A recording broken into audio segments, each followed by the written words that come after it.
Welcome to Lay Asasumba.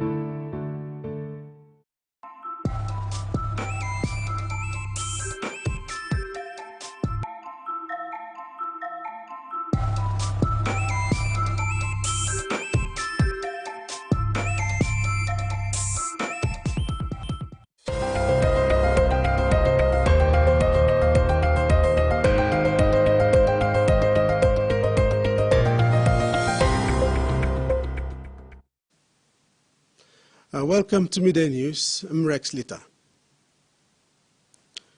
The 13.5 million Kina Wabek market will now be used following its opening on Friday, June 23rd in Enga province. Funded by the Australian government under the PNG Incentive Fund program, construction began in 2020 and concluded a year after. The Wabek District Development Authority has tasked the Wabek Women's Association to manage the market. DDA chairman and local MP Dr. Lino Tom also allocated 500,000 kina to help association implement and develop its programs, including SME activities. Governor Peter Ipata's appeal to the public, mainly young men, to give up tribal fighting and work the land to benefit from the developments that are taking place in the province. Australian High Commissioner to PNG, Jordan Phillips, said he was happy that the Australian people's money was spent on an important infrastructure that will benefit the grassroots.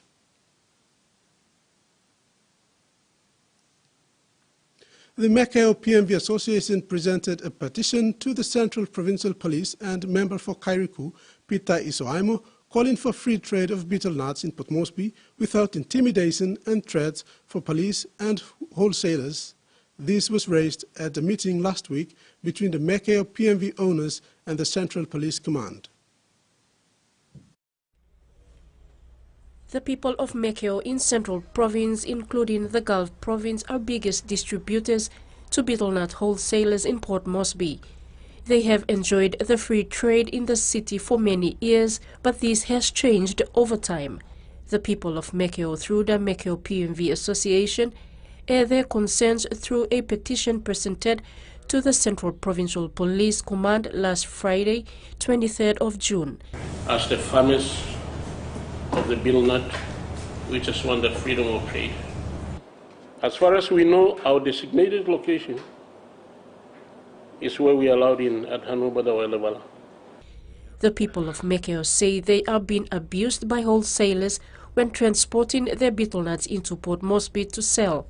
They are also restricted to enter certain city markets to sell and are directed to one certain wholesale in the city. They are concerned that they are being intimidated and it is not safe anymore doing business in the city. But according to the grievance paper here, it's like a everyday thing for last 3 months and they are fed up. Susan Oriape, TVWAN News. Kokanda village, located in the Northern Fly district of Western Province, celebrated the successful completion of the community water catchment project. The project was made possible through the Village Development Fund under the Y-Tri CMCA Trust. It is supported by Oak Teddy Development Foundation. Villagers expressed their gratitude for the efforts and logistical support provided. The completion of the community water catchment project in Kokonda village has brought newfound hope and enthusiasm to the residents. It stands as a statement to the collaborative efforts of the community, OTDF, and the Trust Administration with the ultimate goal of improving the lives of the villagers. The water must be at the doorsteps. Water is already here. In the regional news, an organization that pairs Australia host with international students says the number of applications from people wanting to host has almost doubled this year. Darwin resident Fleur Crow is getting ready to welcome an international student. It's some income for me, which is good. It helps with some of the bills that I experience. But more than that, she sees it as a way to help students as they, like so many others, face the tight rental market. She's also inspired by the friendships she made with international students while at university. If I can contribute a little bit towards new students coming to Australia and that bond that they might form with their own friends here and Australian students at the university, I think that's incredible. Founder of the Australian Homestay Network that pairs up hosts with international students says never before have they received so many applications. Nationally, we normally would get about 500 host applications every month, but that's rising this year up to almost 1,000 most months on average. He says it's tax-free income, but he'd like to see the government offer hosts further incentives. While it might not be a direct response, the interest comes after Reserve Bank Governor Philip Lowe last month called on Australians to increase the number of people in their households as a way to help the economy. But while host families are bridging an accommodation gap, some students say it's not a long-term solution. Is it possible to make more accommodation for students on campus? It would be more great for the student as well. Keen to live closer to facilities and where there's better security. Independent nuclear experts have offered to drink water and eat fish from the Pacific Ocean after Japan dumps its nuclear wastewater into the Pacific. Japan is planning to ditch over 1 million tons of treated radioactive wastewater from the damaged Fukushima Daiichi nuclear power plant into the Pacific Ocean over 30 to 40 years, starting from sometime this year. The New Zealand and Australia experts told the media at the online panel discussion hosted by the New Zealand Science Media Centre that Japan has good intentions. The experts said they believe that as long as the wastewater is tested before it is released, the operation will be safe. A population of tiny reptiles thought to be extinct in the wild has been discovered in Victoria. The Victoria grassland eagleless dragon was once common in Nave grassland west of Melbourne, but its habitat loss and predators saw its numbers decline. Elusive and with a healthy appetite for crickets and grasshoppers, the Victorian grassland earless dragon had not been seen in the wild since 1969. Its rediscovery earlier this year has conservationists very excited. This is probably the most endangered reptile in the world, with only 16 verified individuals. I think you'd probably compare it to say, mammalogists rediscovering the thylacine or the Tasmanian tiger. It's that significant. Feral cats and foxes, along with habitat loss because of agriculture and housing, drove the little lizard out of its native territory in grasslands west of Melbourne. They often live in burrows made by wolf or trapdoor spiders, and scientists are hoping they'll find more. This is a wonderful discovery. It's really important work. The state and federal governments are investing $188,000 to train sniffer dogs to find other dragon populations. We do believe there's still remaining some out in the wild, and that's the project of looking for them. They're incredibly little and incredibly cryptic. Zoos Victoria is also establishing a breeding program to boost numbers in captivity, while the exact location of the rediscovered population is being kept secret to protect the wild dragons. One of the things we should be thinking about is how we live with species that need grasslands. The Biodiversity Council estimates more than $56 million will be needed over the next 10 years to ensure these animals don't disappear again. The Western Australian government is exploring how artificial intelligence could be used to improve its response to natural disasters amid growing concerns about the frequency and intensity of bushfires across the state.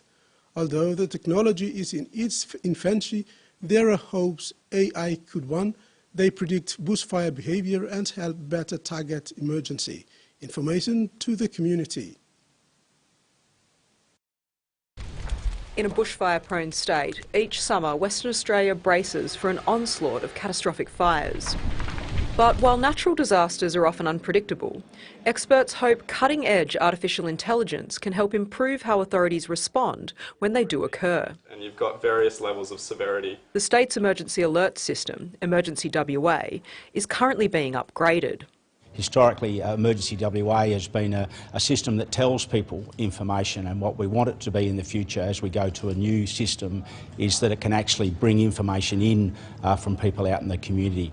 Over the past 3 days, IT experts have taken part in a hackathon, building examples of how WA could integrate AI into the state's emergency response systems.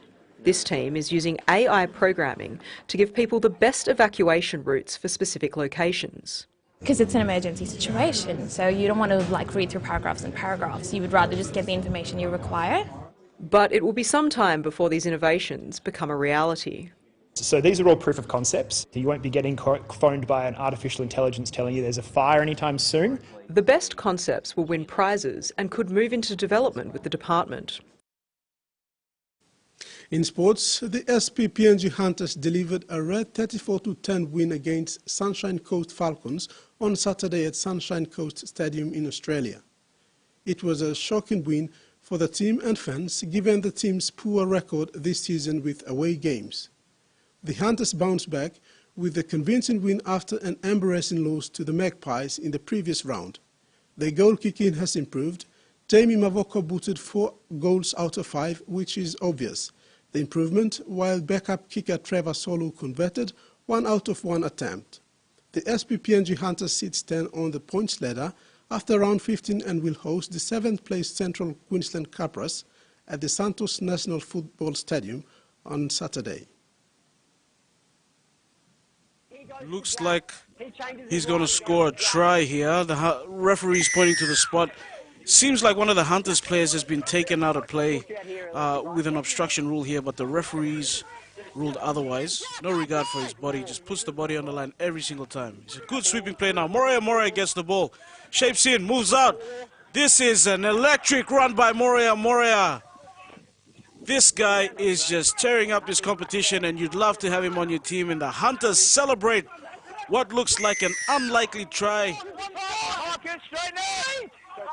Tackled by Sil Carlo and Judo Rimbu. Oh, lovely show and go, and he's going to get over the line there. Lovely work by the Falcons as Wyatt Reynolds scores a great try for the Falcons as they hit back. Howard.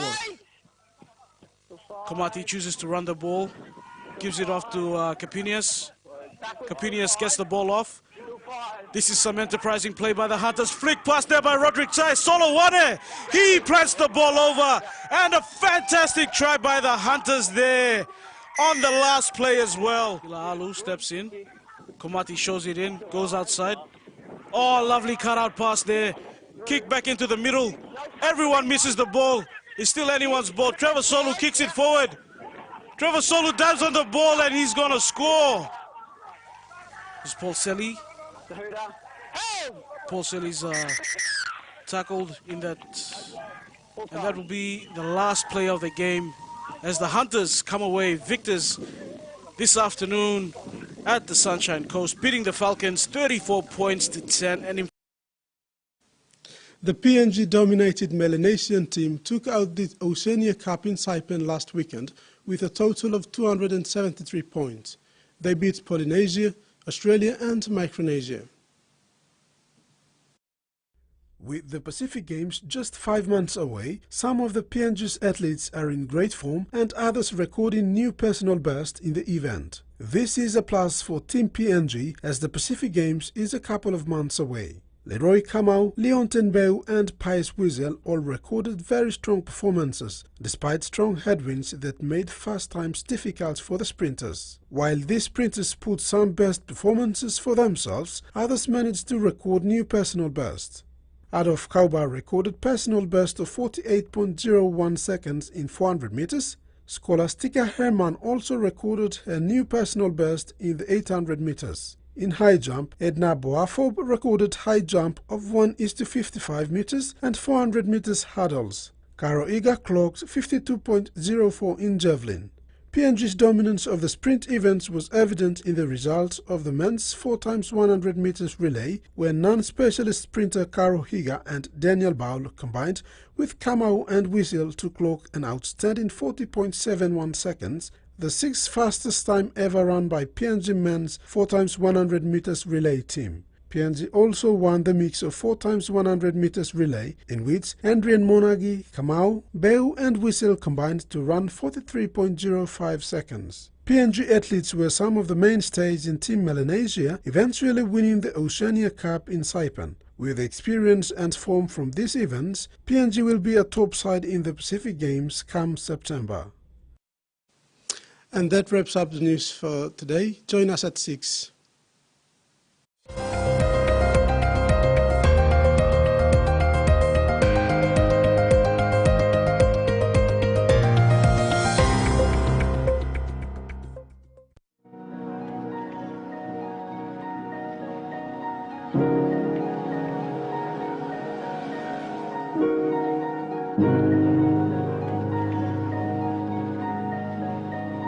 Thank you.